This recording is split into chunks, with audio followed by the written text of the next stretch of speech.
Evangelho de Marcos, capítulo 8, a partir do versículo 34 até o versículo 38. Diz assim a palavra do Senhor. Então, convocando a multidão e juntamente os seus discípulos, disse-lhes: Se alguém quer vir após mim, a si mesmo se negue, tome a sua cruz e siga-me. Quem quiser, pois, salvar a sua vida, perdê-la-á. E quem perder a vida por causa de mim e do Evangelho, salvá-la-á. Que proveito ao homem ganhar o mundo inteiro e perder a sua alma? Que daria um homem em troca de sua alma? Porque qualquer que, nesta geração adúltera e pecadora, se envergonhar de mim e das minhas palavras, também o Filho do Homem se envergonhará dele quando vier na glória de seu Pai com os santos anjos. Amém. Vamos falar com o Senhor. Precioso Deus, amado Pai Celestial, estamos contentes por Tu nos conceder mais uma oportunidade de estarmos aqui todos reunidos na Tua presença para ouvir e meditar na Tua palavra. Este é um tempo precioso para nós, Senhor, porque temos a Tua palavra em primeiro lugar em nossas vidas, porque ela que nos guia, ela que nos norteia, ela que nos molda, ela que nos transforma, e sabemos que ela, pela lavagem da água, nos faz filhos de Deus melhores para Ti. É o que nós queremos ser hoje, Senhor. Que a Tua palavra possa, com a Tua instrução, nos dar um entendimento maior acerca de Ti, acerca das coisas que nos rodeiam, das coisas que nos cercam, dos perigos que nos cercam nesse dia atual, que, como Teu Cristo disse, é um dia de adultério, um dia de pecado, uma geração adúltera e pecadora. Foi isso nos dias do Teu Cristo aqui na terra, e vemos que é a mesma geração com a qual nós nos defrontamos nos dias de hoje, Senhor. Nos ajude, através da Tua palavra, a saber como lidar com essas coisas. Que nós estejamos aqui realmente com esse propósito sincero e honesto de ouvir, compreender e fazer eco à Tua palavra. Ajude a cada um dos Teus filhos nesta manhã, ou aqueles que depois irão ouvir uma gravação, uma transmissão, ou que farão leitura do texto desse estudo. Ajude a todos os Teus filhos, Pai. Crendo que Tu nos ajuda e nos responde nesta petição que Te fazemos, nós pedimos essas coisas e Te agradecemos no maravilhoso nome do Senhor Jesus Cristo. Amém, Senhor. Amém. Graças a Deus.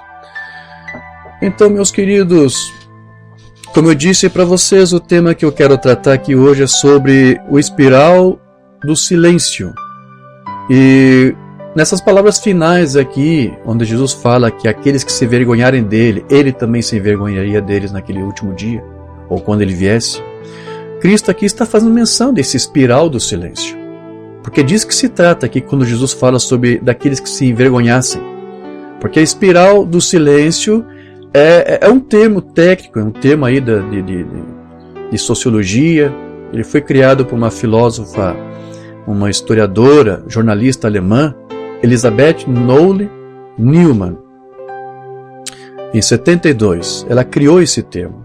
Ela fez uma vasta pesquisa científica, fez um apanhado grande sobre comportamento humano, sobre a influência dos meios de comunicação na mente das pessoas, na sociedade, e então ela constatou sobre este fenômeno, qual ela quis dar esse título de espiral do silêncio.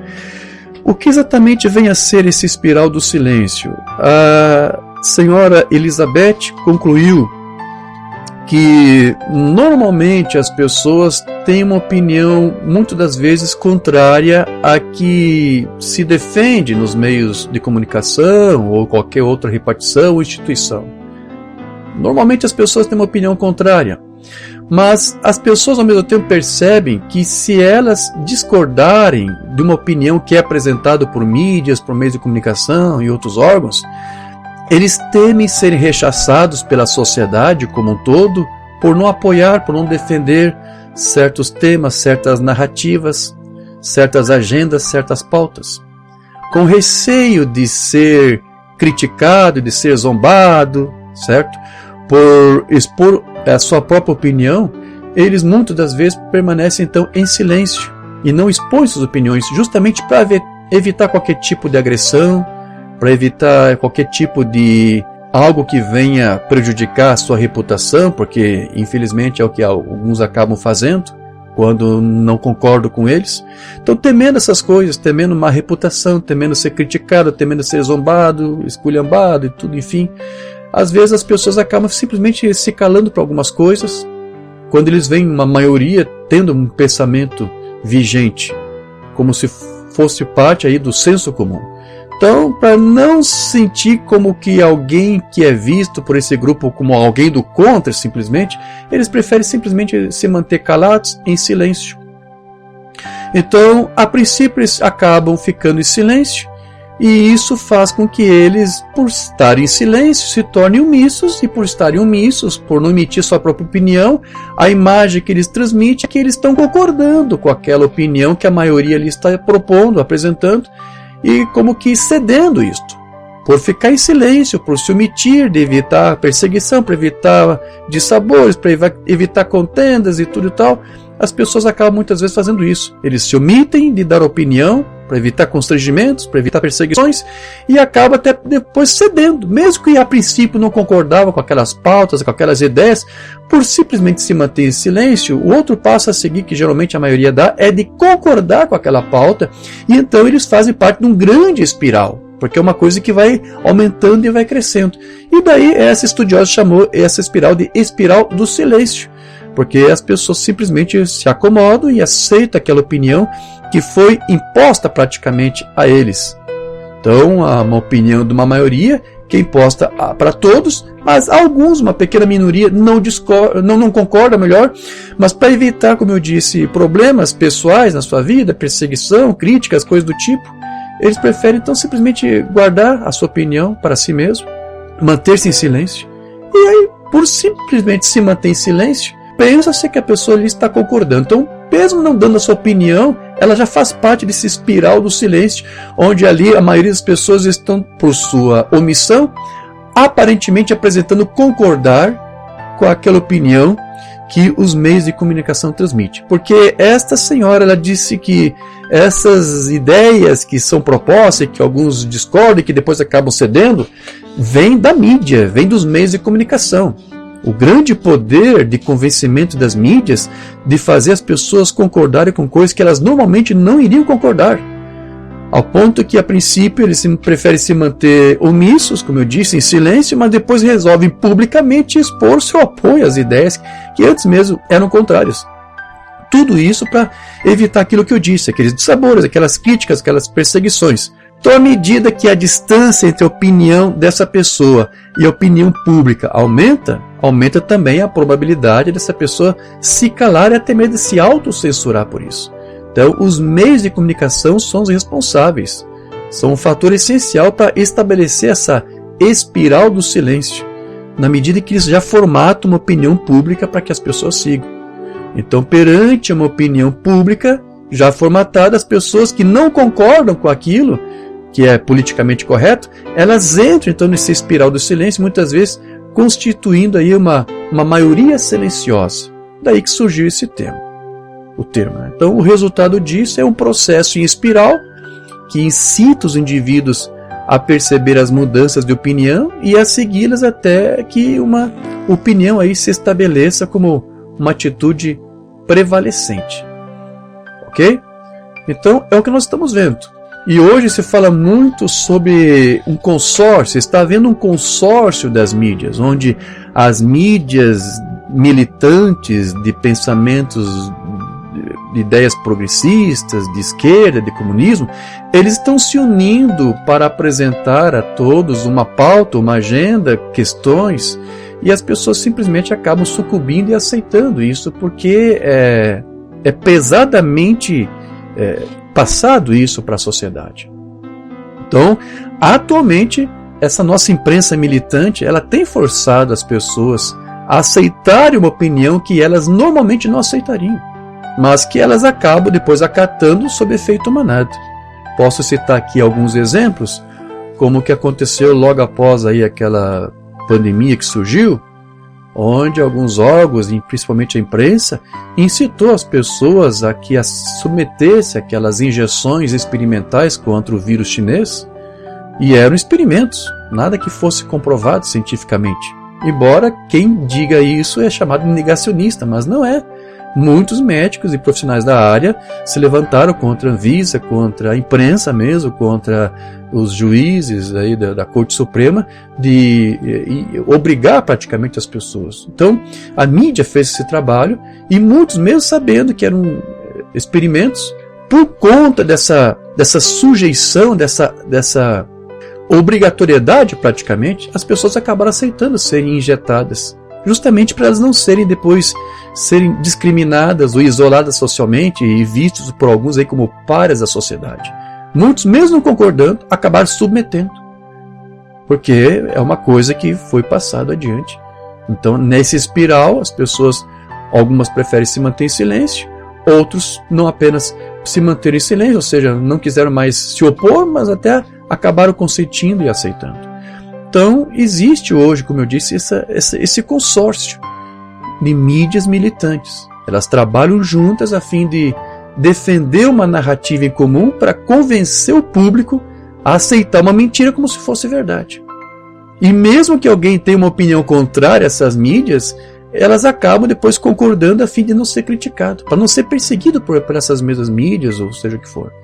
Então, uma outra maneira também de controlar a opinião pública, porque isso é uma forma de controle, é através das intimidações, como os que você vê, por exemplo, o judiciário promovendo aí nos dias de hoje, para combater aquilo que eles chamam de desordem informacional. Esse é um termo novo, uma prática antiga. É uma coisa que é sempre feito, mas hoje eles têm essa desculpa, eles usam esse termo. Desordem informacional. O que é isso? Isso é um termo que eles criados atualmente pelos juízes STF, para se referir a alguém que se utiliza de notícias verdadeiras, de fatos, contra ou a favor de alguém, que fariam, segundo eles, faria as pessoas chegar a conclusões supostamente erradas.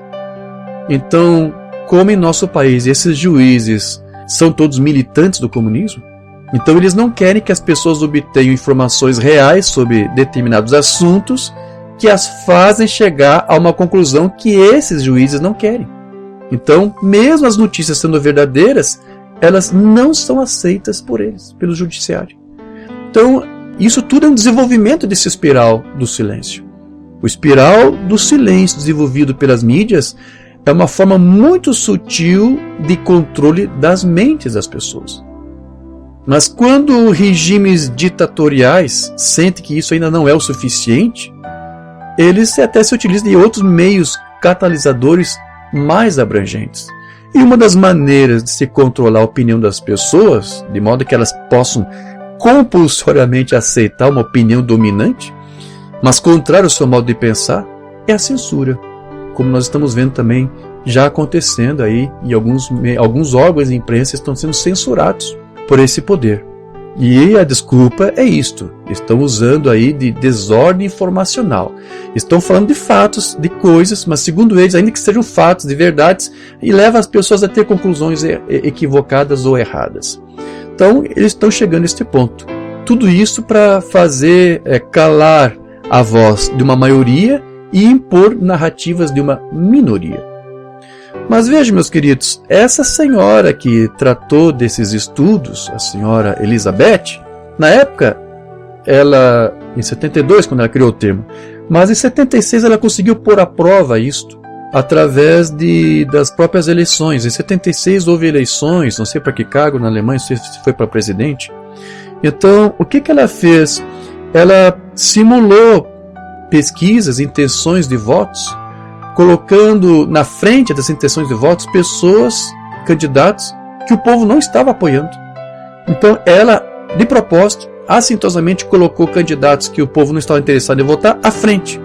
E só por estar à frente, as pessoas viram aquelas pessoas que estavam lá nas intenções de voto e pensaram: bom, se todo mundo está colocando essa pessoa lá na frente, então vamos votar.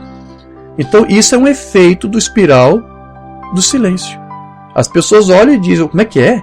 esse candidato aí tá na frente das pesquisas, o povo está querendo votar nisso. Então, mesmo eles vendo e criticando e não concordando, o espiral do silêncio faz as pessoas se conformarem. Bom, se a maioria está querendo votar nesse cidadão, vamos votar nele também.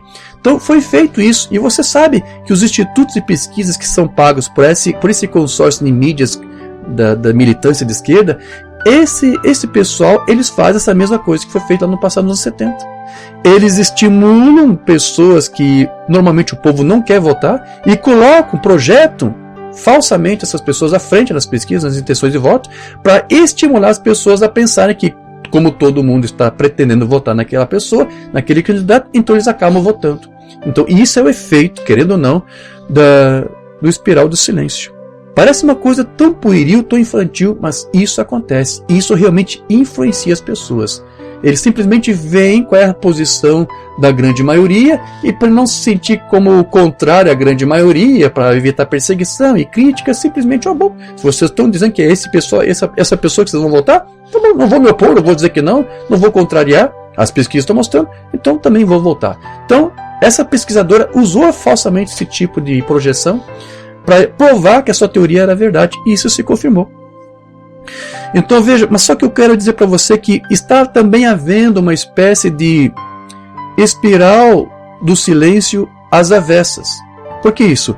Porque esses meios de comunicação, eles estão abrindo margem para a divulgação de notícias sem apuração, dando interpretações erradas dos fatos, e isso tem feito que um fenômeno diferente acabasse surgindo.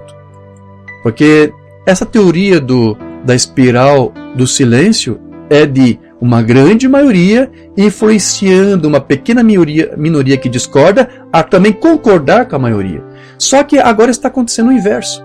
Uma minoria está impondo para a maioria uma pauta, uma ideia, um pensamento que normalmente a maioria jamais concordaria. Mas porque uma minoria está expondo isso de uma forma maciça, a maioria acaba cedendo a uma minoria. Então é o inverso. É um espiral do silêncio às avessas, que é quando uma minoria quer impor suas narrativas de forma maciça, criando uma falsa maioria, de modo que todos os demais aceitam aquilo como se fosse uma verdade. É uma minoria que realmente concorda, por exemplo, com a liberação das drogas, com a ideologia de gênero, etc. Mas essa é uma minoria bastante barulhenta e bem articulada, que divulga suas narrativas, suas informações desonestas. Para que isso? Para dar projeção falsa a determinados temas, e que nem sempre são os temas com os quais a sociedade se importa. Mas porque esse consórcio de mídia coloca isso, e que uma minoria apresenta isso, projeta isso, então a grande maioria acaba cedendo essa minoria.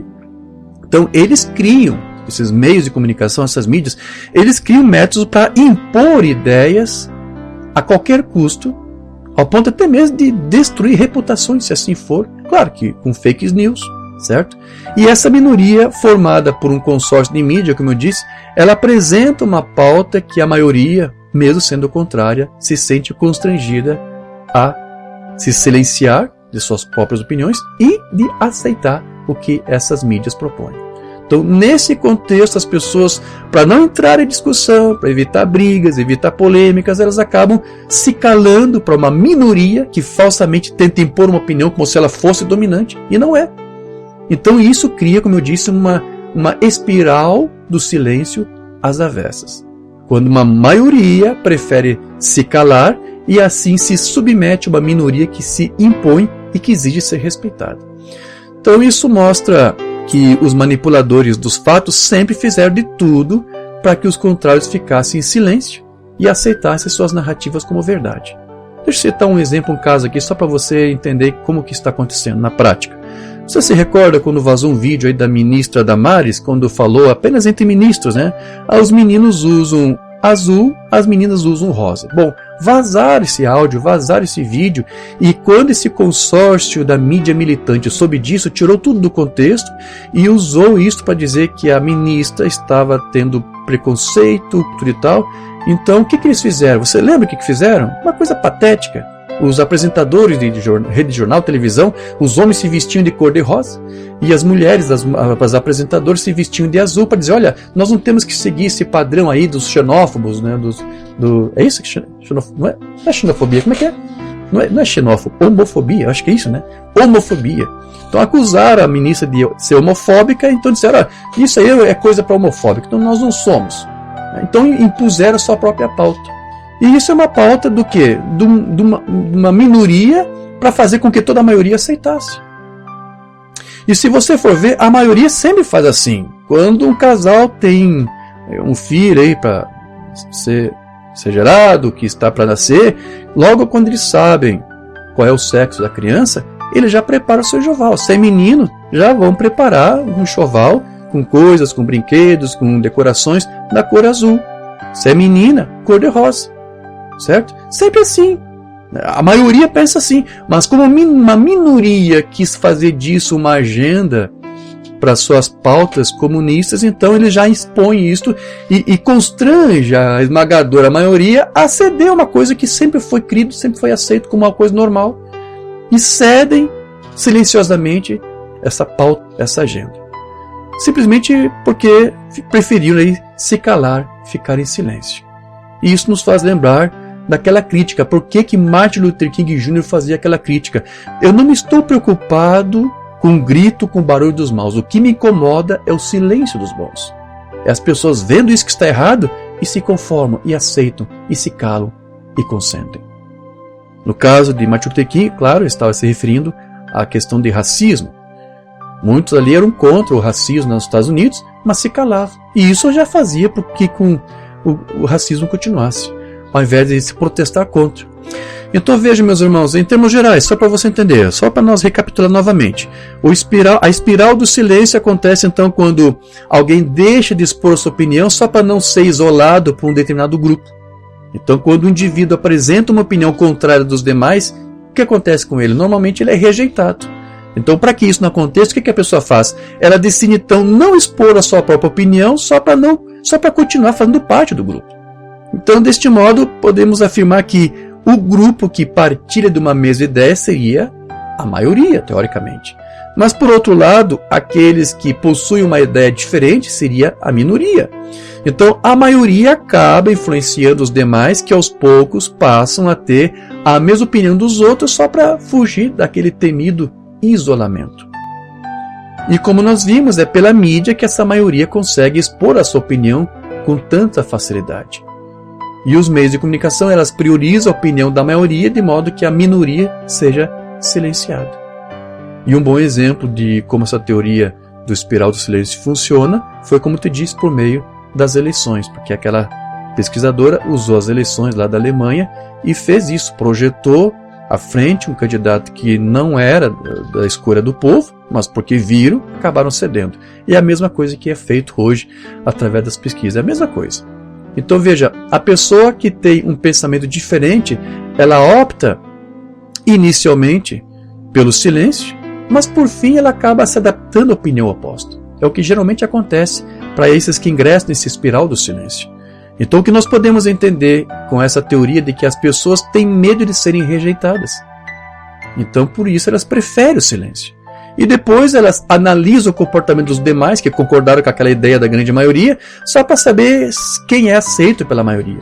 Então a pessoa que expõe uma opinião contrária, ela tem mais chances de ser isolada, de ser rechaçada.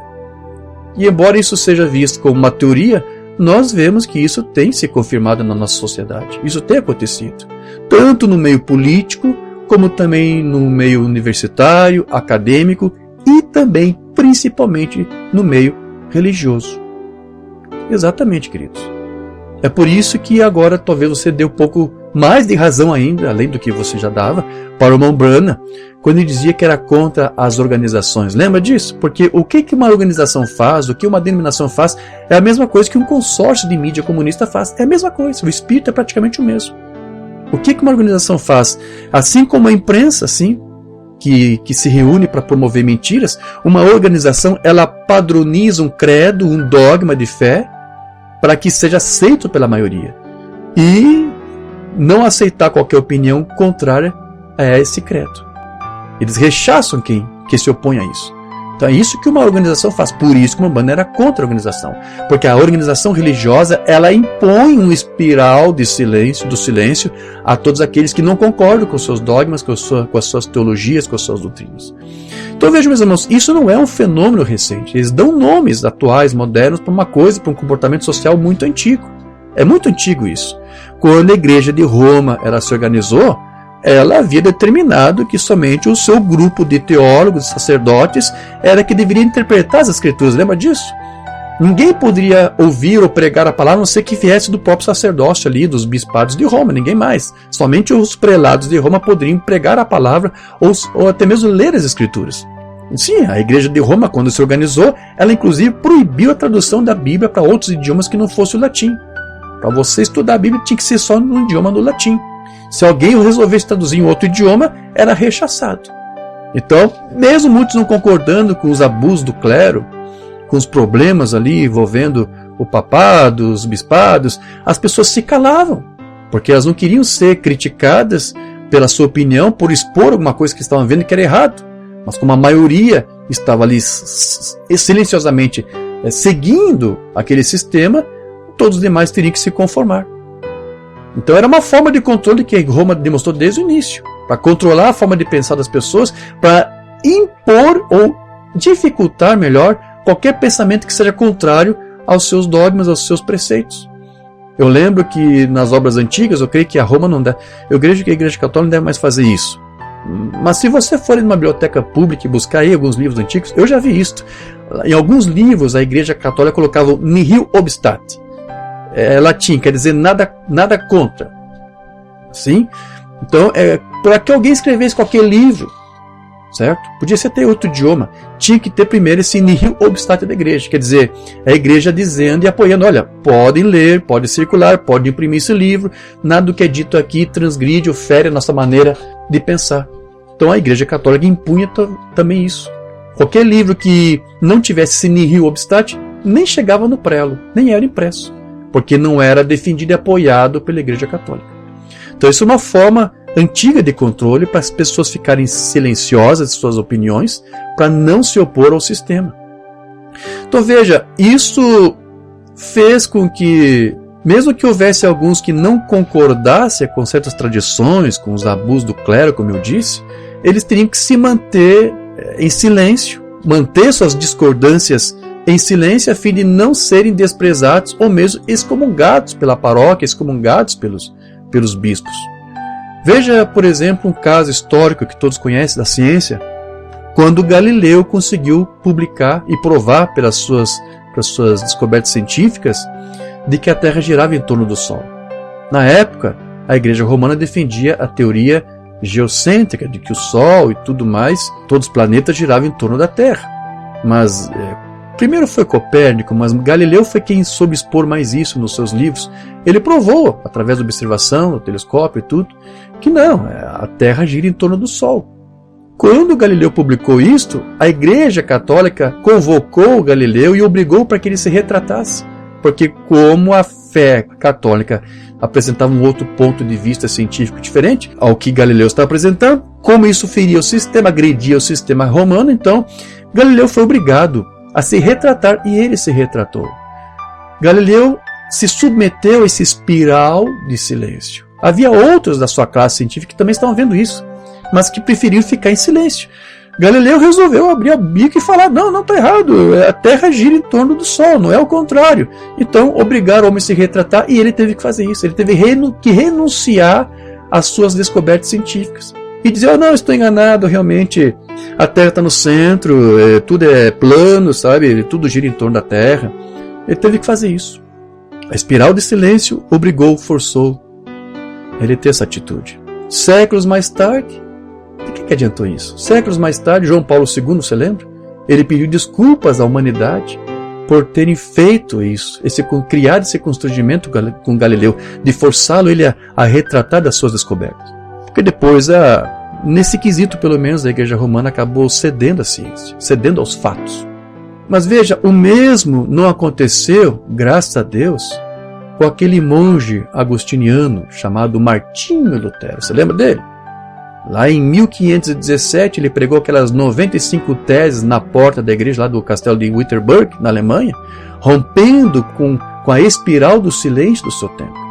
Porque, como eu disse, todo mundo ali estava simplesmente conforme, não concordava com os abusos, mas não tinham voz para poder se opor àquilo. Então, Lutero, o que ele fez? Ele rompeu com essa espiral de silêncio que a maioria da sociedade estava ali imergida. Ele rompeu com isso, disse, não, isso aqui está errado, isso não é bíblico, isso não é verdade, isso não é palavra. E isso, você sabe, aquilo deu origem à Reforma Protestante. Dali em diante, então, muitas pessoas começaram a romper com vários outros espirais de silêncio que havia na sociedade daqueles dias. E você sabe que assim como Galileu que eu mencionei, Lutero também foi chamado a um tribunal de inquisição para ser questionado e para ser dissuadido de suas opiniões. E você sabe, tem até filme retratando, tem um filme sobre Lutero que eu já assisti várias vezes, um filme maravilhoso. Se você não assistiu ainda, você tem que assistir, procure aí, onde ele é chamado ali, dá seu testemunho. As palavras dele eu quero ler aqui. A menos que vocês provem para mim, pela escritura e pela razão que eu estou enganado, eu não posso e não me retratarei. Eu sou contra, eu proíbo a mim mesmo de me sujeitar a essa espiral do silêncio. Minha consciência é cativa à palavra de Deus. Ir contra a minha consciência não é correto nem seguro. Muitos têm feito isso, têm ido contra essa consciência e ficado calados, omissos. Eu não posso fazer isso. Aqui permaneço eu, não há nada mais que eu possa fazer. Que Deus me ajude. Amém. E veja, nessa geração que Jesus chamou de adúltera e pecadora, precisamos de mais homens como Lutero, que não fica aí se omitindo ou ficando neutro, sabe, com medo de tomar uma posição, ou qualquer desculpa, dizer, está tudo errado mesmo, então eu vou ficar calado. Sabe, não, nós precisamos de homens como Lutero, que soube tomar uma posição, que não ficou em cima do muro. Precisamos de mais homens assim, ministros assim também no Evangelho. E veja, na Bíblia nós também temos exemplos desse espiral do silêncio. No Antigo Testamento você vê isso.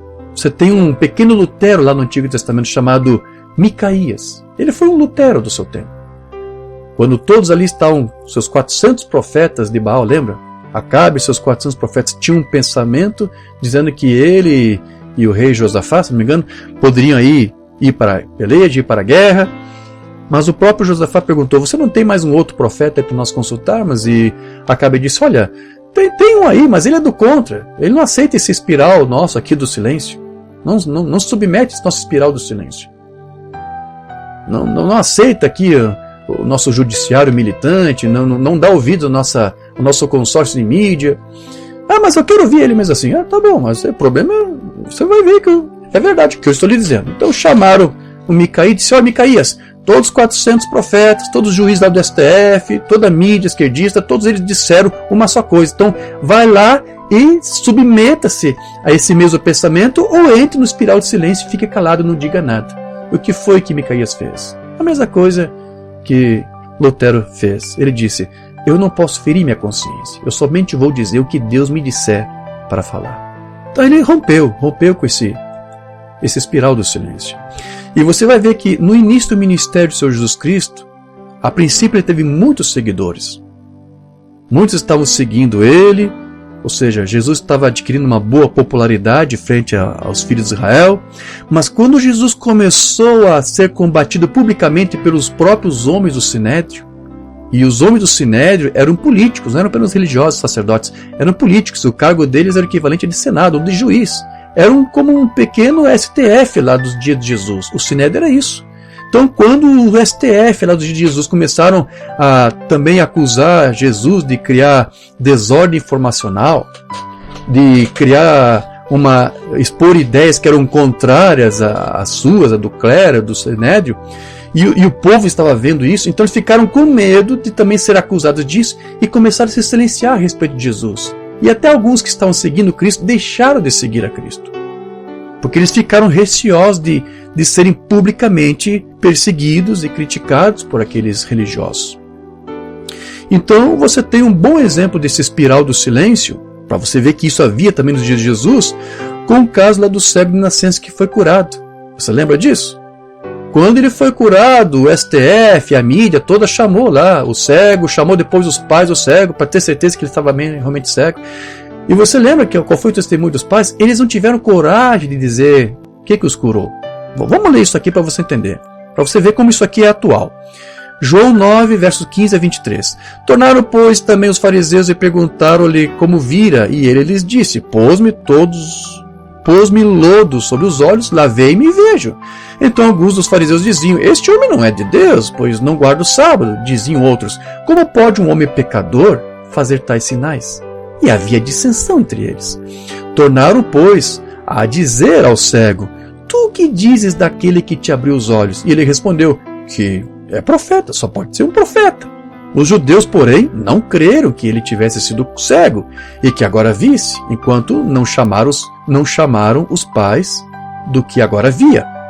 E perguntaram-lhes dizendo: É este o vosso filho, que vós dizeis ter nascido cego? Como, pois, vê agora? Seus pais lhes responderam e disseram: Sabemos que este é o nosso filho e que nasceu cego, mas como agora vê, não sabemos. Claro que eles sabiam. O que acontece é que eles estavam com medo de dizer. Ou quem lhe tem aberto os olhos, nós não sabemos. Ele tem idade, pergunte a ele mesmo, e ele falará por si mesmo. Agora vem a explicação aqui de João. Seus pais disseram isto porque temiam os judeus. O que é isso aqui? É isso que eu estou tentando explicar para você. O silêncio, o espiral do silêncio, melhor. Temiam os judeus, porquanto já os judeus tinham resolvido que se alguém confessasse ser ele o Cristo, fosse expulso da sinagoga. Por isso é que seus pais disseram: Tem idade, pergunte a ele mesmo. Então veja, naqueles dias o STF ali, o consórcio de mídia já estava fazendo esta ameaça. Se vocês disserem que esse Cristo, que esse Jesus é o Cristo, é o Messias, vocês serão expulsos da sinagoga. Então, aqueles que pensavam que ele era o Cristo, eles tinham que guardar silêncio, não podiam falar nada. Isso que você está falando, isso que você está vendo aqui na Escritura, isso aqui é o espiral do silêncio, do qual estão chamando hoje. Isso é muito antigo. Então, veja, só para a informação dos irmãos, isso vai ajudar. Naquele dia havia dois tipos de se excomungar as pessoas da sinagoga. Havia 2 graus de excomungação, que era promovido ali pelo STF, pelo Sinédrio. Uma espécie de judiciário do STF. Você já entendeu o que era o Sinédrio. Nos dias de Jesus era isso. Então havia 2 formas. Havia os delitos mais leves, dos quais citavam-se 24 causas. Havia os delitos leves e também havia os delitos e as ofensas maiores. Na primeira, nos delitos leves, quando alguém era acusado com delitos leves, a pessoa era excomungada do tabernáculo por 30 dias. Por 30 dias a pessoa não podia pôr os pés no tabernáculo, na sinagoga. Também durante esse período, eles não podiam se aproximar nem sequer dos seus amigos e dos seus familiares. O homem não poderia se aproximar de sua esposa, mais que ele tinha que haver uma distância de 4 côvados, que é o equivalente a pouco mais de 2,5 metros. Tá? É mais ou menos como daqui até aquela porta ali. Eu ficava aqui, minha esposa ficava ali. Não podia ter essa aproximação menor do que essa. Era uma lei imposta, né, um tipo de excomunhão que havia, que durava 30 dias. Quando delitos menores. Mas também, como eu disse, havia os delitos mais graves, delitos sérios. Quando alguém era acusado de um delito sério, a pessoa era excomungada para sempre. Não só da sinagoga, mas de toda a sociedade. Ele era proibido por toda a vida de pôr os pés numa sinagoga. De entrar em contato com seus familiares, se aproximar dos seus familiares. E não somente isso, as pessoas eram proibidas de vender qualquer coisa, e muito menos eles também de comprar. Ele era proibido de comprar ou de vender qualquer coisa, por causa dessa excomunhão. E aí, segundo alguns estudiosos, a ameaça de excomunhão que era dada naqueles dias para quem confessasse Jesus como sendo o Filho de Deus, era justamente essa, do mais grave. Então, quem dissesse que Jesus era o Cristo, o Filho de Deus, seria excomungado para sempre da sinagoga e da sociedade. Então, veja a ameaça que era criado ali, a censura que era imposto nas pessoas. Então, muitos criam, mas não podiam dizer que criam. E se submetiam àquilo para evitar as perseguições. Então, é mais ou menos a mesma coisa que você vê que vai se repetir também. Porque, veja, como foi assim na primeira vinda de Cristo, assim também vai ser na última. Quando Cristo estiver para vir na segunda vez, qualquer um que ousar no reinado do anticristo dizer que Cristo é o Messias, que ele é o seu Senhor, eles serão excomungados do reino babilônico. Ninguém vai poder comprar nem vender, a menos que se cale com relação a isso e aceite um novo domínio, um novo regime totalitário que será imposto a todo mundo. que aconteceu lá nos dias de Jesus, na primeira vinda, é um tipo do que você vai ver que vai se repetir aqui. Mas nós cremos, né? Temos essa fé de que a noiva de Jesus não estará aqui para presenciar isso aqui. Então veja, meus irmãos, mesmo assim, o Mombana disse, mesmo com todas essas desculpas e justificativas que nós podemos dar para aqueles pais que não quiseram expor publicamente por causa dessa ameaça, né? Desse silêncio, esse espiral de silêncio que era imposto, mesmo assim o Mombana dizia que aquele medo, aquela vergonha que aqueles pais tiveram de confessar que foi o Cristo que curou seu filho, aquilo é um tipo do medo, do temor que vai sobrevir sobre os crentes dessa era de Laodiceia, que muitas das vezes, a maioria das vezes, evitarão confessar a sua fé na palavra, evitarão de aceitar a doutrina de Cristo, com receio de represálias, com receio de perder benefícios da denominação, com receio de ser excomungados de suas igrejas, de seus tabernáculos. Muitos vão atuar como os pais daquele século, que vão se calar, sabem da verdade, mas vão ter medo de se expor e de falar publicamente dessa verdade, da doutrina da mensagem, com medo de represália, com medo de ser excomungado. Mombana disse que o que aconteceu com aqueles pais é um tipo do que nós vamos ver com os crentes mortos nos últimos dias. Mensagem Influência 63. E então mesmo seus pais, com medo de perderem suas dignidades, de serem um membro desta grande igreja da cidade, eles ficam envergonhados de dizerem algo acerca disto. Eles tornaram isso de volta ao rapaz. Eles disseram, pergunte a ele é de idade, vai pergunte a ele como isso sucedeu. Nós sabemos que ele é nosso filho e nós sabemos que ele nasceu cego, porém eu não vou dizer nada. Aquele crente morno, fronteiriço, fabricado. Mombana disse, é essa a postura que muitos crentes terão nesse tempo do fim. Eles vão reconhecer a manifestação de Cristo e a revelação da sua palavra, sua doutrina, vão reconhecer que é verdadeira, mas não vão poder falar abertamente disso. Vão se calar. E por se calar vão até consentir com outra coisa contrária a essa sã doutrina. Esses são crentes mornos, como aqueles pais eram. Então veja, foi devido a esse espiral do silêncio que havia naqueles dias, que Pedro ele se sentiu coagido a negar Jesus 3 vezes. Você lembra disso?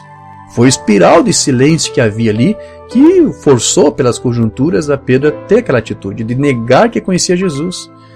E assim ele fez isso achando que poderia se proteger contra a exposição do perigo que os juízes do STF, lá do Sinédrio, iriam causar. Então as Escrituras, elas nos falam muito sobre a importância de às vezes nós nos mantermos em silêncio. Porque isso também é um sinal de respeito, é um sinal de sabedoria, é um sinal de prudência. Há um ditado oriental, por exemplo, que diz, o falar é de prata, o silêncio é de ouro. E isso é até equivalente a um outro provérbio antigo, um provérbio hebraico que diz, se a palavra vale um ciclo, o silêncio vale 2. Porém, veja que Salomão também soube dizer outra coisa. Ele escreveu lá em Eclesiastes 3, versículo 1.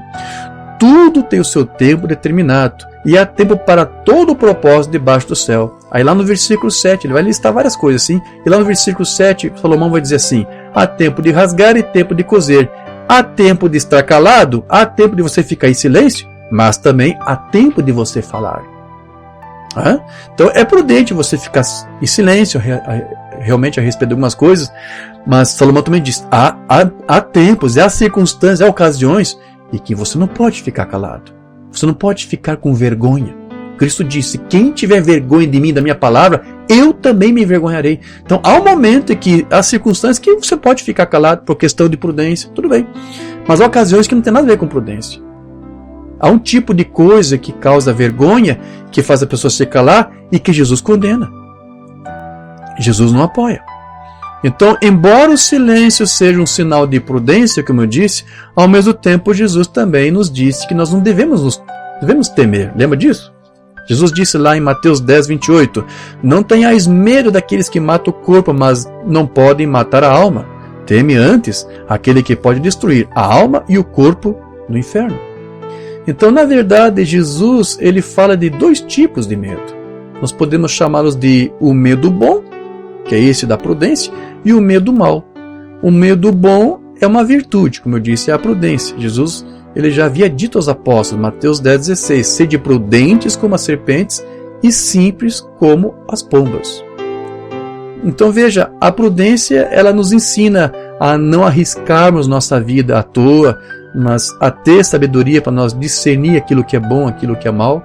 A prudência nos ajuda, ou seja, esse medo bom nos ajuda a evitar problemas de saúde, a termos mais cuidado com a saúde, evitar bebidas alcoólicas, evitar tabaco, evitar drogas.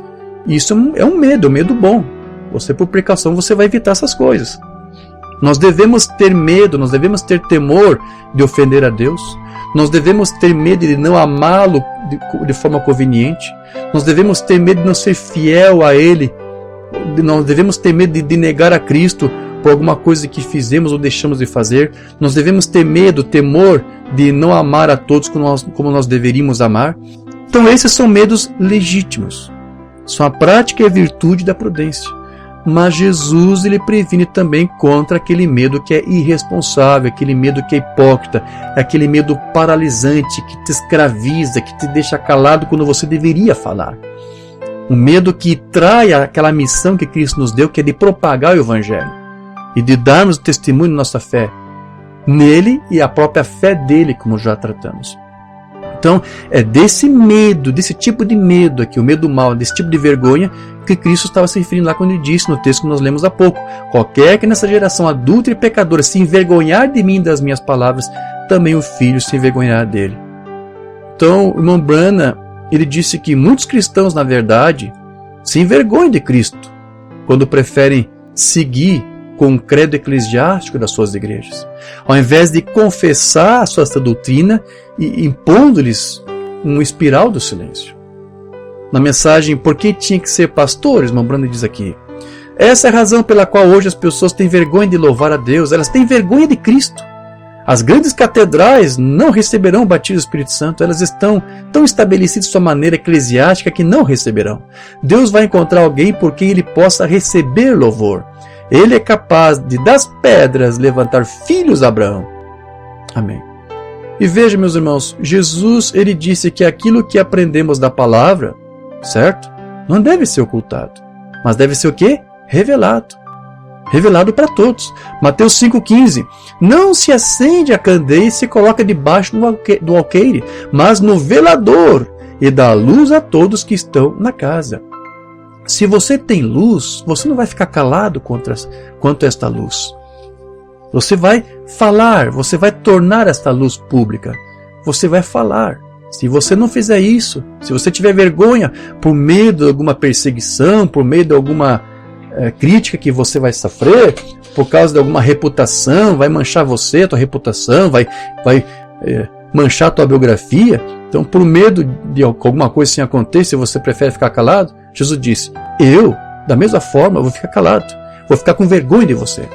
Então, eu creio que foi com base nas próprias experiências que Pedro teve, por ter submetido aquele espiral do silêncio dos seus dias, que depois você vai ver que Pedro também nos aconselha a não termos medo de darmos o nosso testemunho da palavra, mesmo quando uma maioria nos reprova por causa dessa opinião que temos dela. 1 de Pedro 4,16. Mas se padece como cristão, não se envergonhe, antes glorifique a Deus nesta parte. Por que Pedro disse isso? Porque ele viu que o quão ruim é você ficar calado quando você tem que falar. Porque quando você se cala, você está consentindo com o erro, correto? E veja que Paulo também disse que o bom cristão, ele não deve temer de falar de sua fé. 2 Timóteo 2,15. Procura apresentar-te a Deus aprovado como obreiro que não tem de que se envergonhar, que maneja bem a palavra da verdade. E você vê que Paulo, ele afirmava que se nós crermos em Cristo, nós precisamos falar de nossa fé com ousadia. 2 Coríntios 3,12. Tendo, pois, tal esperança, usamos de muita ousadia no falar. Amém? Então veja, Paulo ele disse isso mesmo sabendo que muitos não nos dariam ouvidos. Fale com ousadia, fale! Mesmo que muitos não vão dar ouvidos, mesmo que muitos vão dizer que você é um dualista, que você é isso, que você é aquilo, que você é um herege, Paulo disse isso, fale mesmo assim. Mesmo que não deem ouvidos a você, fale, promova a doutrina, fale de Cristo. Mesmo que não dão atenção a você, como não estavam dando a ele. Paulo sabia que Deus havia chamado ele para o apostolado. Deus chamou Paulo para ser um apóstolo, mas nem por isso ele pensou que agora Deus iria, por ter chamado ele, iria tornar a obra mais fácil para ele, para Paulo. Deus não fez isso. Pelo contrário, Deus o levou justamente para onde as pessoas não lhe aceitariam. Era sempre uma pequena minoria que acatava o evangelho de Paulo, a mensagem de Paulo. Então veja, apenas pense nisso, meus queridos. O mesmo Deus que chamou Moisés para pregar a palavra para o faraó, foi o mesmo Deus que depois endureceu o próprio faraó para aceitar a mensagem que Deus deu para que Moisés entregasse. Não é interessante isso? Não é um pequeno paradoxo? Eu estou ordenando você a pregar para o faraó. Ok, Moisés foi. O que Deus fez? Endureceu o faraó para não aceitar a mensagem de Moisés. Que coisa louca! Então, humanamente, você talvez pense, bom, se Deus está chamando você para pregar, Ele vai levar você para as pessoas para que elas deem ouvidos ao que você está falando. Não, muitas vezes Deus vai te levar para as pessoas para não aceitarem o que Ele te deu para você pregar para elas. Ok, meus queridos? Então você tem que prestar atenção nisso. Deus não facilitou as coisas para Moisés, Ele até dificultou. E o mesmo Deus fez também com o seu próprio filho. O que a Escritura diz lá em João 1? Estava no mundo e o mundo foi feito por Ele. Jesus foi o agente da criação de Deus, mas o que diz a Escritura? O mundo não o conheceu. Jesus veio para a criação de Deus e a criação desconheceu o seu Criador. Veio para o que era seu e os seus não o receberam. Não era para todos terem aceitado a mensagem de Cristo, já que Deus enviou o seu Cristo? Mas veja que Deus não facilitou. Então, por que você deveria se sentir envergonhado ou desanimado por se posicionar por uma fé que a maioria não defende? Só porque ninguém está ouvindo você, meu querido, não significa que a sua fé está errada ou que Deus não te chamou para você confessar. Lembre-se do que eu sempre tenho dito. Deus, Ele prova a nossa fé. Da mesma maneira como provou Paulo, provou Moisés e provou seu próprio Filho, Jesus Cristo. Certo? Então, nós não devemos nos deixar levar pelo desânimo quando nós vemos aí alguém discordando do que nós cremos e falamos. Eu sei que eu mesmo aqui posso falar certas coisas que alguns vão discordar, não vão concordar, certo? Mas eu não posso ficar preocupado com aqueles que vão discordar do que eu tenho que falar. Porque eu sei que quando Deus mandou Moisés, mandou Paulo, Ele mandou para justamente pessoas que também não iam concordar. Então é normal. Para mim é perfeitamente normal. Agora, eu não vou deixar de falar só porque há alguns que discordam. Moisés, Paulo, não deixou de falar por causa dessa discordância, por causa dessa oposição que ele sofreu. Tenha como exemplo a atitude do irmão Branham, lembra o que ele disse?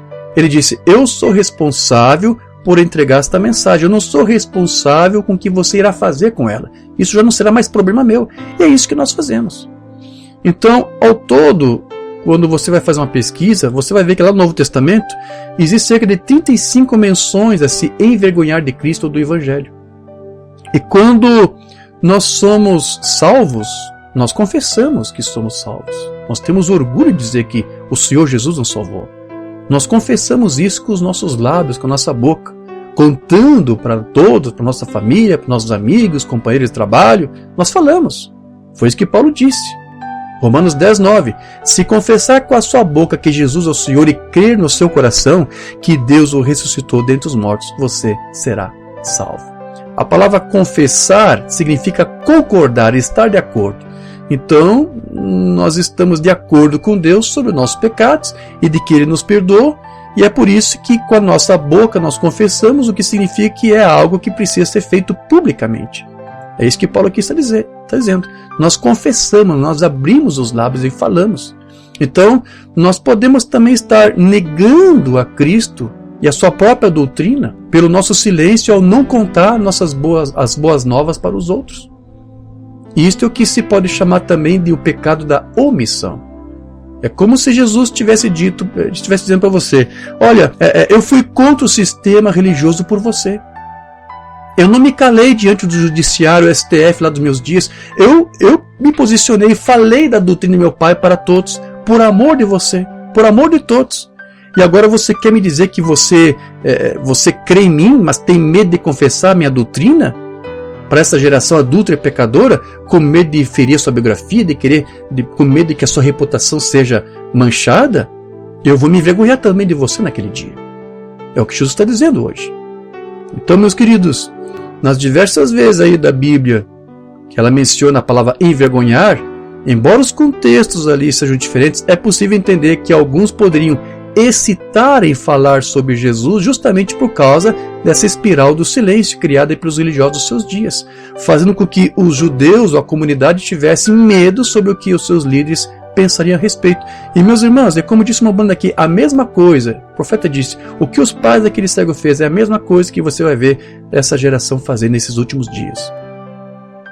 Você vê que Timóteo, ele conheceu Cristo, não pessoalmente, mas ele conheceu através do testemunho, no intermédio da sua avó, da sua mãe, e isso impactou Timóteo a ponto de ir às lágrimas, e Paulo mesmo relatou a conversão de Timóteo, e que por causa da sua fé, ele a princípio não ficou preso a uma espiral do silêncio, ele recebeu Cristo. 2 Timóteo 1, 7 a 8, porque Deus não nos deu espírito de temor, mas de fortaleza. Não te deu um espírito para você se acovardar e para você ficar com receio de falar, de testemunhar. Esse não é o Espírito Santo. O Espírito Santo é um espírito que te dá ousadia, te dá coragem, te dá intrepidez. Ele não nos deu um espírito de temor, mas de fortaleza, de amor e de moderação. Portanto, não te envergonhes, Timóteo, do testemunho do nosso Senhor, nem de mim, que sou seu prisioneiro. Antes, participa das aflições do Evangelho segundo o poder de Deus. Ou seja, não tenha medo de romper com esse espiral do silêncio e de proclamar a sã doutrina da qual eu estou aqui defendendo. Mesmo que te critiquem e que você seja perseguido por causa disso. Vamos lá, quando Paulo escreveu isto aqui para Timóteo, talvez tenha chegado aos seus ouvidos de que porque Paulo estava preso, Timóteo ficou receoso de pregar o Evangelho. A princípio ele havia desistido, resolveu ficar em silêncio e não fazer mais nada. Isso chegou aos ouvidos. Olha, Paulo, Timóteo resolveu ficar acuado, ficou com medo de perseguir ele também, já que você está aqui preso, ele está com medo que também seja preso, e há uma grande oposição aí do STF, dos juízes, do consórcio de mídia, dizendo que ele tem que ficar calado, em silêncio, e aceitar as suas pautas aqui, e ele está acabando por ceder. Timóteo estava cedendo a um espiral de silêncio dos seus dias. Então Paulo, sabendo disso, ele disse, Timóteo, não te cala, mas fala. Tenha ousadia. Deus não te deu um espírito para você ficar aí guardando, ficando com medo do que os líderes vão dizer, do que os pastores vão dizer. Não tenha medo de ser excomungado por sinagogas, não. Prega a verdade. E também não tenha vergonha de mim só porque estou aqui preso. Mas veja, esse era o problema que estava acontecendo ali. E veja, meus irmãos, a mesma coisa está acontecendo agora. Há um dia chegando. O dia que o Filho do Homem vai vir.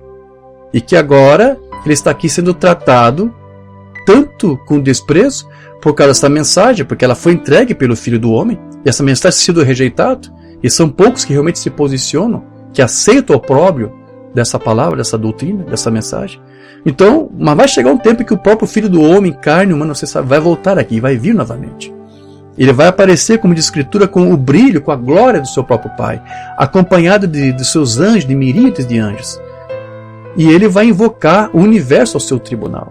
Então, ele vai se envergonhar naquele dia, quando ele vier, de todos aqueles que resolveram se render ao espiral do silêncio e se calar, ao invés de falar de Cristo, falar da sua doutrina, falar da sua palavra. Mesmo correndo o risco de ser rechaçado em seus tabernáculos e suas sinagogas. Sinagoga de Satanás. Aos seus servos fiéis, ele vai confessá-los. Ele vai declarar que ele os ama diante de todos. A sua aprovação será pública, porque eles publicamente não tiveram vergonha e medo de confessar a ele e a sua palavra. Cristo vai ter prazer neles, como eles em vida tiveram prazer de viver sua vida, mesmo sendo perseguido, mesmo sendo criticado, não se sujeitaram a um espiral de silêncio, mas confessaram Cristo, não se envergonharam da sua doutrina, ele não se envergonhará deles naqueles dias. Amém, Igreja de Jesus? Mas vai ver aqueles, infelizmente, que estarão aqui negando ele.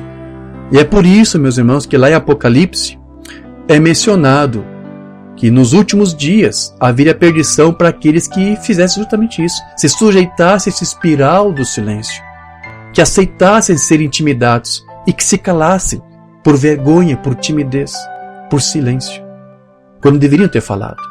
Apocalipse 21, 7. Quem vencer herdará todas as coisas. Eu serei seu Deus e ele será meu filho. Mas quanto aos tímidos, aos que submeteram o espiral do silêncio, aos que preferiram ficar caladinhos, para não ofender pastor, não ofender líder, não ofender tabernáculo, não ofender sinagoga, aos tímidos, aos incrédulos, aos abomináveis, homicidas, os fornicadores, feiticeiros, idólatras, todos os mentirosos. A sua parte será no lago que arde com fogo e enxofre, que é a segunda morte.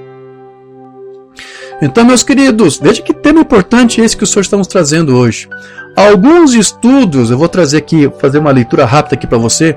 Alguns estudos realizados na França, na Alemanha, na Colômbia e no México mostram que os cristãos têm enfrentado formas agudas de constrangimento na sociedade e que eles estão sucumbindo a uma espiral do silêncio promovida através do chamado politicamente correto. E tem praticado aí uma forma de autocensura para não entrar em atrito por conta de divergências. Ok? Então essas pautas aí da minoria, como se fosse da maioria, mas é uma falsa maioria, né? Ideologia de gênero, drogas, liberação de drogas, tantas essas coisas que você se opõe por causa da palavra.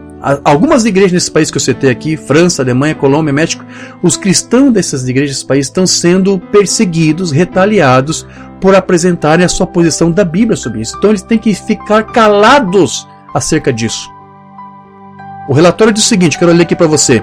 A intolerância secular tem um efeito assustador sobre os cristãos, o que afeta diretamente sua capacidade de expressar sua fé livremente na sociedade e está levando a várias formas de autocensura.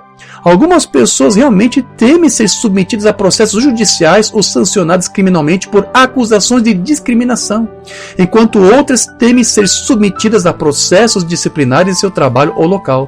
Com algumas exceções, a maioria optou por manter em sigilo suas expressões de fé ou suas opiniões sobre questões relacionadas à vida, ao casamento e à família, na perspectiva da doutrina cristã, porque testemunharam sanções ou processos a que colegas ou pares foram submetidos.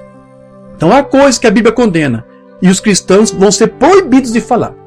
Eles vão ter que se submeter a um espiral de silêncio ou terão que sofrer as duras penas do sistema. Como foi nos dias de Jesus. Lembra? Não queriam falar que foi Jesus que curou aquele cego. Sabiam que se eles falassem, eles seriam excomungados para sempre. Então vai vir a censura, vai vir ameaças, destruição de reputações. Vão fazer de tudo para que você não confesse essa palavra, não confesse essa doutrina. Estamos passando por um aperto, como disse o Oliveira naquele estudo dele que eu traduzi. É um aperto, primeiro físico, primeiro espiritual, melhor, e depois culminará com um aperto físico. Nós estamos vendo esses dois apertos aí já andando de mãos dadas. Ok? Então, meus irmãos, como eu já disse, há irmãos, inclusive na mensagem, que até aceitam o ministério de ensino do irmão Oliveira e até sente algum respeito por ele, mas ao mesmo tempo eles têm vergonha de manifestar o que sente diante dos seus pastores, temendo alguma represália. Invente você que estude a mensagem, que estude os estudos do irmão Oliveira, invente você de dizer para alguns pastores que você não concorda com eles quando dizem que ele veio testemunho de Jeová. Não, pastor, eu li alguns estudos do irmão Oliveira e eu cheguei à conclusão, meu pastor querido, que o irmão Oliveira não é essa testemunho de Jeová que você diz que ele é um ariano. Nunca vi ele pregar arianismo. Não, eu vi que ele pregou a mesma mensagem, lembrando. Ouse você dizer pública abertamente que você reconhece e aceita o ministério de ensino do Oliveira. Você vai ser rechaçado e você corre um sério risco de ser excomungado do seu tabernáculo se você fizer isso. Porque é o mesmo tipo de espiral de silêncio que hoje está sendo imposto também aos irmãos dos tabernáculos. Alguns creem que William Branham pregou algumas coisas que eles não aceitam, mas eles creem. Alguns creem no ministério de ensino do Oliveira, mas eles não podem abertamente falar disso. Não pode. Sob risco de serem rechaçados. Então o que fazem? Eles creem, certo? Mas eles têm que ficar em silêncio, caladinhos. Tem que submeter um espiral do silêncio aí das suas sinagogas, dos seus tabernáculos. É o que nós estamos vendo, meus irmãos. Isso está se repetindo. Não são poucos que nos estudam, mas que precisam manter isso em silêncio para que não venham a ser criticados por isso, sob pena de serem, como eu disse, excomungados dessas sinagogas aí. Eles são vítimas de um espiral do silêncio imposto pelos seus ministros. Nós vimos que Paulo ali orientou a Timóteo assim, não tenha vergonha de mim. E o mesmo vale aí hoje para os crentes da mensagem. É tão fácil até você chegar no tabernáculo e dizer que você crê em William Branham. Mas como eu disse, deixe os líderes saberem que você crê no ministério de Oliveira. de que você não concorda com o que eles dizem, que ele é supostamente uma testemunha de Jeová. E você corre o risco de ser excomungado. Então muitos, não concordando com a sua liderança, apenas preferem ficar em silêncio. Então, entre esses crentes também é muito utilizado o mesmíssimo argumento aí, né, dos juízes aí militantes. Lembra do termo que eles usam aí? A desordem informacional. Você sabe que tem crentes da mensagem que também usam esse mesmo argumento da desordem informacional? Eu disse para você que no culto passado, que quando eu divulguei aquele vídeo de uma banda falando sobre as eleições, um irmão aí de uma seita da mensagem veio para mim dizendo: você só está escolhendo uma parte da mensagem, está excluindo outras. Ou seja, do que ele está me acusando? De eu ter criado uma desordem informacional. Não, ele não quis dizer que estava errado, só que ele disse: olha, isso aqui está te levando a uma conclusão errada. A mesma coisa que os juízes militantes do STF estão fazendo. Estão acusando as pessoas hoje de criar desordem informacional por falar de fatos que são verídicos.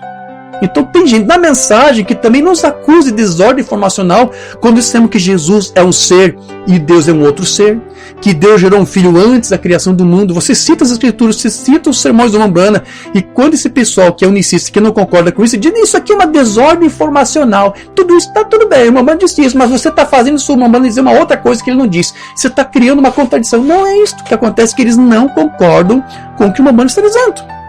A mesma coisa como você está vendo hoje os juízes da STF fazendo. É o mesmo espírito. É o mesmo espírito. É por isso que nós estamos dizendo que essa questão que está vendo hoje sobre as eleições não é apenas uma questão política, é também uma questão espiritual, é uma batalha espiritual. Porque o mesmo espírito que está promovendo isso no natural também promove isso no espiritual. Se você não conseguir ver isso nos dois níveis, você está confuso, você está perdido, você não sabe nada de mensagem. Por isso temos que trazer sistemas e atualizar para você entender o que está acontecendo. Porque o que se reflete no natural, que as pessoas vivem, bloquearam, cessuaram mídia, cessuaram isso. Isso apenas no natural é uma coisa que também se reflete no espiritual. Você tem que saber ver isto. Então, muitos estão convencidos em suas mentes que a doutrina da mensagem está correta, que pregamos a verdade, mas tem medo de crer nisto ou de confessar publicamente, com receio da sua biografia, da sua reputação ser destruída por esses ministros, que realmente são vingativos. Realmente eles fazem isso. Eles te excomungam, eles perseguem você, e tudo com mentiras. Eles inventam mentiras para acabar com a tua reputação. Então muitas pessoas, né, às vezes não têm um pulso firme, não sabem como lidar com isso, e acabam cedendo, como os pais lá do céu, infelizmente. Mas veja, eu acredito que alguns teriam até vergonha de serem vistos conversando conosco. Alguns chegam até esse extremo de escravizados por esse espiral do silêncio. Alguns têm até medo que os seus pastores o flagrassem conversando conosco, tendo algum companheirismo conosco. Outros se encontrarem em algum tabernáculo onde essa doutrina é pregada. Eu acho que eles teriam até medo disso, de serem difamados, de serem perseguidos e de ser chamados também por seus pastores, da mesma das coisas que eles nos chamam de heréticos, de dualistas. Então, para evitar todas essas discussões, todas essas perseguições, eles preferem evitar contato com você e preferem ficar em silêncio. É a mesma coisa. A espiral do silêncio dentro da mensagem dos tabernáculos faz com que muitas pessoas sejam obrigadas a ter esse tipo de postura, mesmo eles crendo no que estamos falando, mesmo nós mostramos os fatos e evidências, eles preferem manter-se em silêncio, com receio de qualquer represália desses ministros vingativos. Certo? Então veja, eu já conheci irmãos que me procuraram para dizer que criam na doutrina. E no ministério me levei. Sim, já teve irmãos que me procuraram: eu creio nessa doutrina, eu creio nessa mensagem. Mas a pressão do seu tabernáculo foi tão grande, e dos seus próprios familiares. Às vezes irmãos que criam, mas a esposa não cria. A pressão foi tão tremenda, foi tão forte, foi tão grande, que ele teve que acabar sucumbindo a esse espiral do silêncio. Primeiro ficaram calados, não falaram mais disso para não criar intriga na sua própria casa. E por fim acabaram até cedendo às mentiras, às narrativas dos seus tabernáculos e combatendo a própria doutrina que eles disseram para mim que eles estavam crendo como sendo a verdade. Tudo isso aconteceu. E realmente, meus irmãos, infelizmente, o que acontece? Quando você acaba se submetendo a esse espiral do silêncio, a primeira coisa que acontece é você tendo que se conformar. Você tenta criar aqui na mente uma coisa que não te condena, porque Lutero disse: eu não posso ficar calado, eu não posso me submeter a esse espiral de silêncio, porque minha consciência vai me acusar. Então alguns têm que ferir a sua própria consciência para permanecer em silêncio, e quando chega a esse ponto, eles até acabam concedendo as suas vidas, cedendo aquelas pautas, aquelas doutrinas, aqueles credos, aqueles dogmas, e acabam combatendo a própria doutrina, que por um breve tempo tiveram coragem de dizer que estavam crendo. Eu conheci pessoas, irmãos que procuraram. Olha, eu creio, isso é verdade. Mas a pressão foi muito forte. O espiral do silêncio foi muito forte sobre eles. E eles cederam à pressão. E hoje até nos combatem. Sim, eu tenho visto isso, queridos. E você vê que isso está, como eu disse, em toda a Bíblia. Você lembra quando aconteceu o que aconteceu nos dias de Daniel, quando criaram aquele edito para forçar o povo por 30 dias a não orar para nenhum Deus, a não ser para Dario? E você viu o que Daniel fez? Ele não se sujeitou ao espiral de silêncio dos seus dias. Deixa eu ler isso aqui é bonito. Daniel 6:10. Daniel, pois, quando soube que o edito estava assinado, entrou em sua casa e ficou em silêncio, ficou quietinho. Ora, havia no seu quarto janelas abertas do lado de Jerusalém. Ele não deixou as janelas fechadas, deixou a janela aberta. E 3 vezes no dia se punha de joelhos e orava e dava graças diante do seu Deus, como também antes costumava fazer. Daniel continuou levando a sua vida espiritual normal, sem temer edito desse ou daquele. Então aqueles homens foram juntos e acharam a Daniel orando e suplicando diante do seu Deus. Ele não se submeteu àquele espiral de silêncio. Ele continuou orando a Deus, continuou falando de quem era o seu Deus. Então vejam, meus irmãos, não é possível ser fiel a Cristo e a sua doutrina e ao mesmo tempo tentar escapar das censuras dos homens. Você terá que pagar esse preço se você quiser ser um crente em Cristo. Se você quiser ser um discípulo de Cristo, você não pode se permitir se sujeitar a esse espiral de silêncio que é imposto aos crentes nos tabernáculos, seja onde for.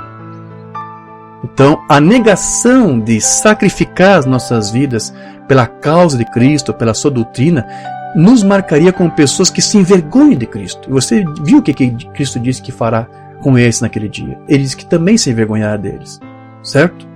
Então, é uma enorme insensatez virar as costas para a doutrina de Cristo por causa do medo de um olhar de desprezo ou de ter o seu nome sob reprovação. Que insensatez ter medo daqueles que somente pode matar tua reputação, ao invés de temer aquele que pode não somente destruir a tua reputação, mas lançar tua alma no inferno. De quem você quer temer? Prefere temer? Desses pastorzinhos aí dos tabernáculos, da sinagoga de Satanás? Ah, se você confessar isso, se você crer nisso, eu vou te excomungar. Aí você vai ficar com medo? Jesus disse, não tema isso. Tema quem pode te lançar no inferno. Corpo e alma, reputação, biografia, tudo mais que você tiver aí. É disso que você tem que temer. Então veja, meus irmãos, são poucos ministros que querem realmente pregar essa doutrina, essa mensagem, que se posicionam por essas verdades. Quando a maioria, então, prefere pregar aquilo que é agradável aos ouvidos, a fim de não perder o seu ganha-pão. Vamos para alguns sermões aqui numa banda para nós já concluirmos? Já estou terminando aqui, vamos lá. Alguns sermões aqui numa banda, rapidinho. A voz do sinal, 64. Agora, nós verificamos que este dia no qual estamos vivendo é só uma repetição daquele novamente. Ministros e pessoas envergonhados de se pôr de pé no púlpito. É verdade, irmãos. Tem pastores, vou dizer para você, tem pastores que para evitar intrigas, evitar ser perseguido, evitar reputação ferida, biografia manchada, eles evitam pregar certos temas doutrinários. Então, sabe qual é o tema preferido desses pastores? Amor. Vamos falar do amor. Amai-vos uns aos outros, sabe? Vamos deixar essas divergências, essa polarização, vamos ficar neutro, vamos amar um ao outro. Esse tema do amor é um tema muito usado hoje por esses ministros aí que se submeteram ao espiral do silêncio.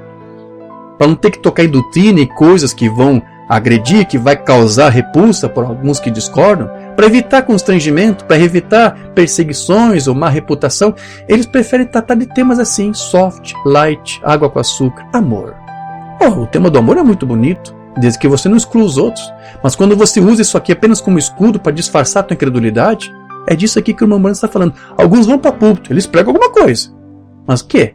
Ministros e pessoas envergonhadas se pôr de pé no púlpito. O evangelho torna-se o seu ganha-pão. Eles estão temerosos de dizer qualquer coisa. Algum homem vai colocá-los para fora disto ou fora daquilo, do outro. Há somente um homem que pode colocá-lo para fora do céu, e esse é Deus. É com esse que você tem que se preocupar. Não com o homem que te ameaça disso, daquilo, se você não falar a mesma coisa que ele fala. E como vai você ser posto para fora do céu, permanecendo com sua palavra? Você pode perder tudo. Companheirismo com falsos irmãos. Mas com Deus, se você perder falsos companheirismos, Deus vai te recompensar. Deus vai te dar um companheirismo legítimo. Deus vai trazer irmãos sinceros que se posicionam com você, que não se submetam a esse espiral do silêncio como você também não quis submeter. Deus vai te compensar, meu irmão. Como é que você vai ser posto para fora do céu, permanecendo com a sua palavra? É para isso que Ele te enviou. Maravilha! Jesus cumpre todos os seus compromissos e podemos vê-lo, vir, identificar sua palavra e fazer exatamente como fez então. E hoje dizem adivinhação, telepatia mental, algum espírito maligno perante o povo. Ele está exatamente tão sujo quanto estava sentado ali. Jesus, a palavra de Deus. E não fazemos nada acerca disto. Estamos interessados demais em nossa organização ou na nossa posição social, que vão falar de nós, o que vão dizer, ai de mim, ai minha família, ai o pastor vai me perseguir. Estamos envergonhados de ser chamados pelo seu nome. Estamos, na verdade, envergonhados dele. O espiral do silêncio faz isto. Jesus cumpre todos os seus compromissos? É a mesma mensagem, mais adiante. E hoje nós o deixamos com o nome exatamente tão sujo quanto ele tinha então, deixamos que digam coisas contra isto e se calam. Você vê as pessoas falando coisas e você não faz nada para defender. E os dias do milagre já passaram, não há tal coisa, quando a Bíblia diz que Ele é o mesmo ontem, hoje e eternamente. E ainda estamos envergonhados de resistir e dizer algo acerca disto. Estamos envergonhados do nosso testemunho que nós afirmamos que cremos. Então, meus queridos, para concluir, é possível nos envergonharmos do Evangelho e também de Cristo, e muitas vezes isso pode ser uma coisa tão sutil que nos passa até desapercebido.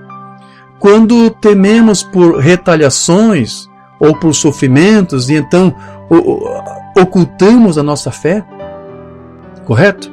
Isso é se envergonhar do Evangelho, como Cristo falou ali, se envergonhar de mim e da minha palavra. Quando nós deixamos de ajudar também alguém, nos mostramos e não mostramos o amor de Deus das nossas vidas para com os outros, também é uma forma de se envergonhar do Evangelho do nosso Mestre. Então o que nós precisamos fazer é nos posicionar de tal maneira que possamos falar da mesma forma como Paulo falou, lá em Romanos 1,16. Porque não me envergonho do Evangelho de Cristo, pois é o poder de Deus para a salvação de todo aquele que crê, primeiro do judeu e também do grego.